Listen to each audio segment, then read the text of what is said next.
tudo bem? Esse vídeo é o primeiro da nossa playlist Pesquisa em Pauta. Esse é o canal da Faculdade de Ciências Aplicadas da Unicamp no YouTube. Hoje a gente está aqui para entrevistar o professor Leonardo Tomazelli. Léo, dá um oi aí.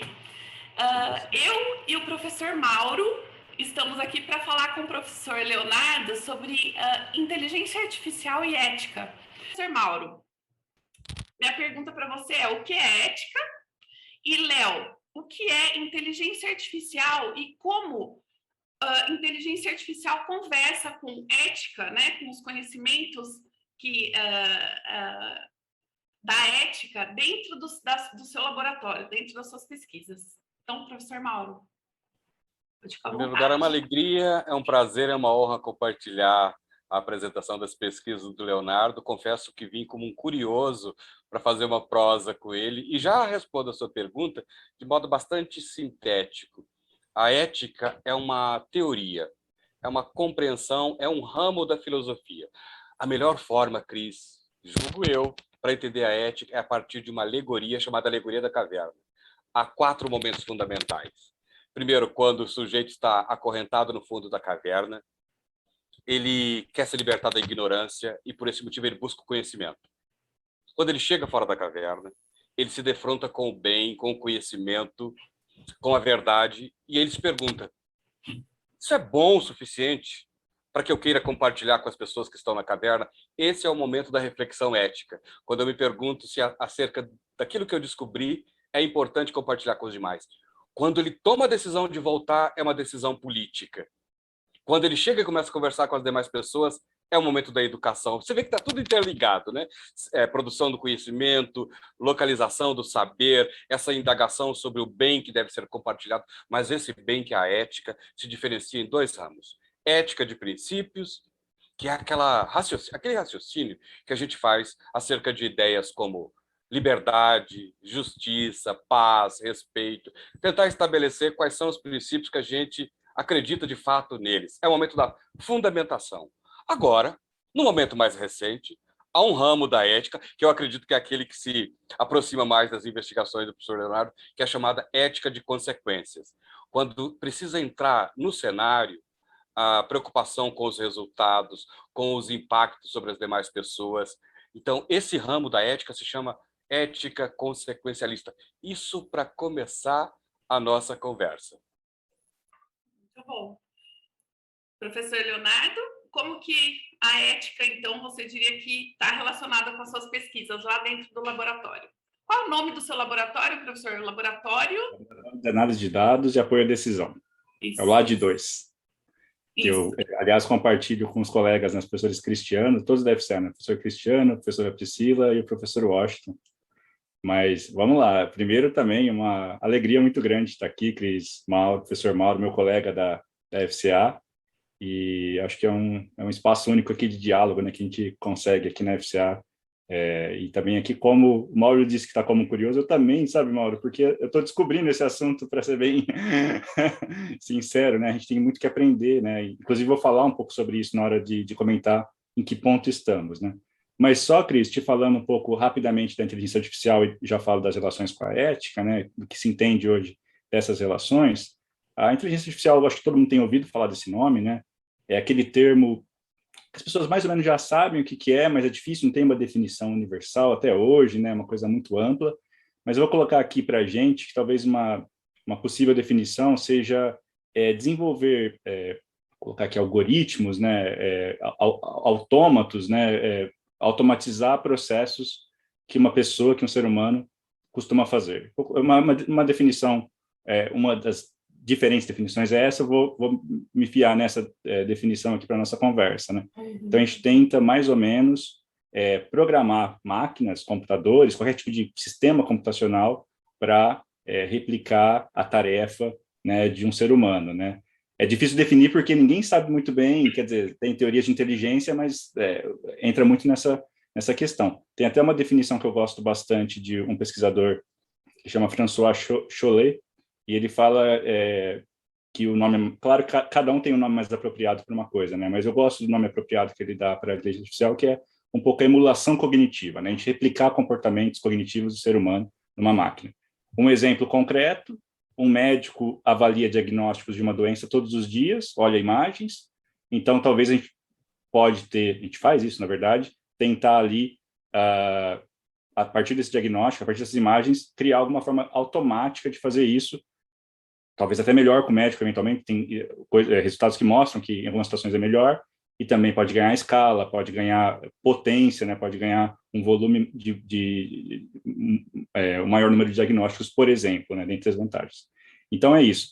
Só que agora entra a história da nossa conversa, que é tudo, como é uma área que tem muitas relações, né, o Mauro colocou muito bem, né, tem consequência da vida das pessoas, cada vez mais importantes, mais intensas, né, mais ou menos de 5 anos para cá, ganhou muita potência aí o debate sobre o que a gente chama de IA ética, né, inteligência artificial ética.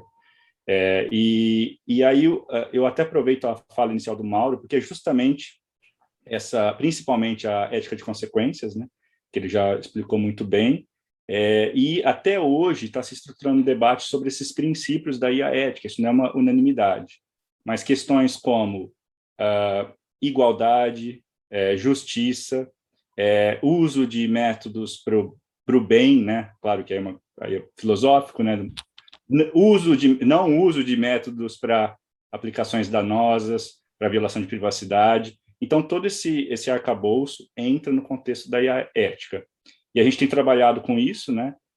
Uma das linhas que duas das linhas que a gente se interessa bastante no laboratório é a busca por métodos que incorporem alguma dessas características, por exemplo, métodos que não são só orientados à acurácia, ou seja, ao desempenho do algoritmo, mas também a questões relacionadas à diversidade, né, a algum fator que pode indicar um grupo sensível, que a gente fala, que pode ser determinado pelo gênero, pela raça, né, para que, como a gente tem, como um dos campos da inteligência artificial é muito baseado em dados, nós usamos dados do passado, logo, nós sabemos que a nossa sociedade tem preconceito de todos os gêneros, enfim, de todos os espectros. Então, se a gente replica esse conhecimento, se a gente aprende esse comportamento humano, se a gente quer emular esse comportamento humano no algoritmo e a gente usa esses dados para fazer isso, a gente vai ter problemas, então a gente tenta, um jeito é corrigir isso nos métodos.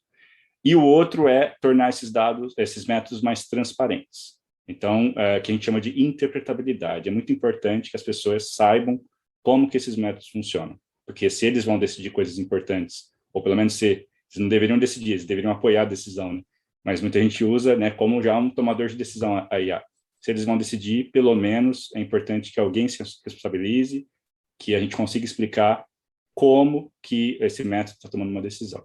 Eu falei bastante, Cris, desculpa, mas só para dar uma primeira visão geral, é um pouco isso. E também a gente se interessa também no terceiro ponto, que eu particularmente me interesso, mas a gente não começou ainda, e aí eu acho que tem muito importante diálogo com os filósofos, com os cientistas sociais, que é as limitações de fazer isso no método, porque é um pouco falacioso que a gente vai resolver tudo no método. Sim. Então, tem já resultados de pesquisa que mostram que tem teoremas importantes, matemáticos, que mostram que não é possível resolver tudo no método, e embora as pessoas gostariam que fosse, mas não é, então a gente tem também um campo aí que precisa de um diálogo para saber os limites que a gente consegue em cada campo, cada contribuição de cada área, né? E a engenharia, as ciências exatas, elas não têm uma contribuição infinita, obviamente, nessa discussão, elas têm um certo limite, e aí tem que entrar outras áreas também junto, para tentar mitigar, enfim, trabalhar nessa questão importante. Ótimo. Professor Mauro, pode ficar à vontade para fazer essa pergunta para o Léo.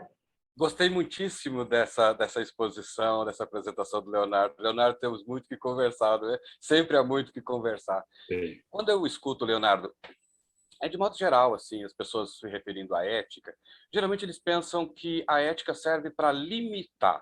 Então, quando alguém vem falar de ética num campo específico, então, lá vem alguém com um conjunto de normas, de preceitos e de regras. Está dizendo que é um momento de reflexão, de estabelecimento dos princípios.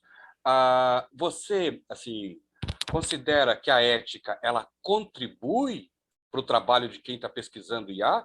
Ou ela é um limitador externo? É alguém com quem, é uma área com quem a conversa deve ser contínua, fluida, diversa, ou é alguém que a gente deve barrar a chegada dessa quase que uma intromissão, dizendo: pense sobre os danos possíveis a serem causados, pense nas consequências. É um parceiro ou é um adversário? Ó, excelente pergunta, Mauro. Eu acho que é muito, muito oportuna.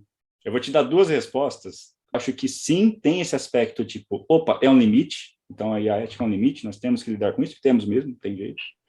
Mas, por outro lado, eu acho muito oportuno a gente ter uma reflexão, ser um pouco reflexivo também, no sentido de como que essas coisas são feitas, como vão ser usadas, mas de princípio mesmo, né? E não ali, posto que elas estão feitas, como fazer essa contenção aí de danos, né? Então, não sei se eu captei exatamente, mas eu vejo um pouco dessas duas coisas aí, Mauro. Beleza.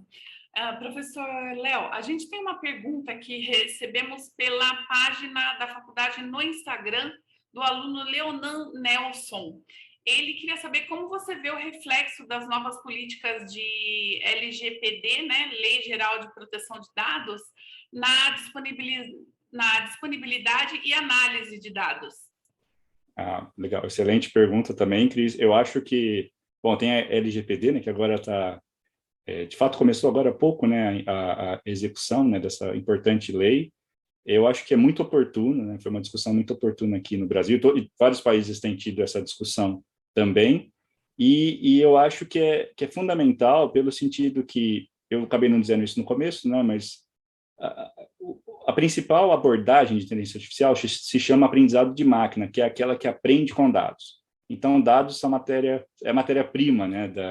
Quando eu trabalho com isso, o começo são os dados, né? É nossa matéria-prima, né? Só que isso entra questões muito importantes, né? Hoje a gente tem, por exemplo, tecnologias que a gente consegue, não com muita dificuldade, descobrir, por exemplo, mesmo a partir de dados anônimos, descobrir, por exemplo, quem são as pessoas que forneceram esses dados, né? Então, eu acho que isso entra num desses princípios éticos, de modo mais geral, que tem sido dito, que é a privacidade, né? O cuidado com os dos dados, né? Porque senão, se a gente não tomar conta e não regulamentar, e não, por exemplo, a LGPD é importante nisso, né? Entra uma regulamentação, deixa claro para as pessoas como vão ser usados os dados por todas as instituições públicas e privadas. Se a gente não fizer isso, a gente pode ter um componente muito complicado de privacidade, que a gente perde, né? A gente perde sem perceber, inclusive, né? Porque a gente nem sabe que é possível fazer coisas que já são feitas, né? Então, eu acho muito uma conexão direta aí com toda essa discussão da ética, né? Acho que esse é um dos pontos, e muito oportuno aí que a gente tenha feito, né? E os outros países também estão fazendo. Ô, Léo, você sabe que uma das coisas que me perturbam desde 2015 para cá é o aparecimento da Cambridge Analytica e a interferência em diversos países nos sentimentos das comunidades, né? A presença do Brexit, os britânicos sendo ou votando a favor do Brexit, de repente descobriram que haviam sido manipulados pela Cambridge Analytica. Essa é uma preocupação sua também, uma preocupação dos impactos políticos da inteligência artificial? Com certeza, Mauro. Eu acho que talvez essa seja uma das maiores preocupações, inclusive. Eu acho que é uma questão fundamental. Eu acho que a gente fala, né, é uma expressão, talvez se utilize na filosofia também, né, mas a gente tem observado, né, Mauro, que esse dilúvio da informação, a gente usa exatamente essa expressão, né, inclusive tem pessoas que estudam esse dilúvio da informação, eles acabou tornando esse fenômeno, né, as pessoas propensas, né, a um contato intenso com redes sociais, né, e também há uma coisa que as pessoas, né, acabam, de certo modo, o que é compreensível, né, eu tenho uma palavra forte aqui, mas acho que é um pouco isso, porque eu também me pego nisso, a gente acaba tendo uma certa preguiça cognitiva. Por quê? Porque a gente tem muitas informações, a gente quer coisas rápidas, então, só que isso, para quem faz o método, isso é muito bom, né, para você poder, por exemplo, criar, descobrir padrões e influenciar pessoas. Então, se as pessoas são rápidas, querem coisas rápidas, né, tem essa, entre aspas, aqui na falta de palavra melhor, preguiça cognitiva de ir a fundo no assunto, o padrão é fácil de ser detectado, né? Então, a influência é fácil de ser colocada, né? E a gente observa isso no mundo, né? É um fenômeno mundial, não é uma coisa que acontece no Brasil naturalmente, como você disse, né? Pode definir um fato geopolítico que pode ser histórico, que é histórico, né? Então, é uma coisa muito difícil. Eu acho que essa é uma questão que não está acabada, longe disso. Eu acho que existe muitos... enfim, é muito complexo, né, em minha área, né? Eu falo aqui como também um observador de quem trabalha com dados no desenvolvimento de métodos, mas ainda acho que é uma questão que vai exigir aí tanto essa parte de métodos, com certeza, sabe, Mauro? Eu acho que, inclusive, alguns princípios mesmo, como a gente, né, entra um pouco esse poder de contenção, mas principalmente aí acho que mudar mesmo a concepção de quem se ganha com isso, né? Aí já é uma questão mais difícil, que tem muita gente também que ganha com isso, né? Dessa nova forma de comunicação e de influenciar as pessoas, né? Então eu acho que isso vai ser um desafio, tem sido um desafio, né? E eu fico impressionado às vezes com a capacidade que tem esses métodos de descobrir, por exemplo, coisas que a gente, né, desconhece mesmo, né, e facilmente com poucos dados, e se você descobre, você influencia, é o caminho natural, né. Mas acho que o antídoto que eu sempre falo, né, que eu converso, bom, pessoal, leia mais, fique menos na rede social, né, isso já é um antídoto que não é de métodos, né, isso é um antídoto enfim, viva mais, né? Eu acho que isso parece meio bobo mesmo, mas é isso, né? Eu acho que isso vai ser talvez um dos maiores remédios, junto com todas as outras coisas que devem ser feitas.